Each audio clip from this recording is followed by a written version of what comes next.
বয়স 40 বছরের বেশি হলে দিনে কত পা হাঁটা উচিত? বয়স অনুযায়ী হাঁটার সঠিক নিয়ম জানুন।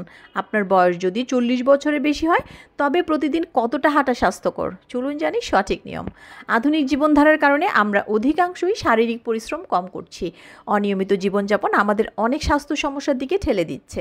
Centre for disease control and prevention বলছে আমাদের প্রত্যেকেরই দিনে অন্তত 8 কিলোমিটার বা 10,000 পা হাঁটা উচিত। তবে এই হাঁটা কোনো কঠিন নিয়ম নয়। সকালে ওঠা থেকে রাত পর্যন্তই ছোট ছোট কদম মিলে যায় যখন।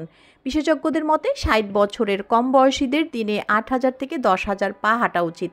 এতে হার্টের স্বাস্থ্য ভালো থাকে এবং শরীর থাকে ফিট। আর 60 বছরের বেশি হলে 6,000 থেকে 8,000 পা হাঁটাই যথেষ্ট।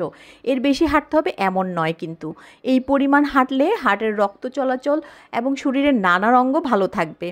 শুধু কয়েক হাজার কদম কিন্তু স্বাস্থ্য উন্নতির জন্য অপরিসীম। তাই প্রতিদিন 30 মিনিট দ্রুত হাঁটার অভ্যাস করুন এবং আপনার বয়স উপযোগী হাঁটা লক্ষ্য রাখুন। আপনার স্বাস্থ্য আপনার পথ। আজই হাঁটা শুরু করুন। মনে রাখুন, বয়স অনুযায়ী হাঁটার নিয়ম মেনে চললে জীবন হবে আরও স্বাস্থ্যকর। গুরুত্বপূর্ণ এমন আরও অনেক টিপস অ্যাডভাইস পেতে করসেল বাংলাদেশ ইউটিউব চ্যানেলটি সাবস্ক্রাইব করুন। লাইক, কমেন্ট এবং শেয়ার করে সাথে থাকুন।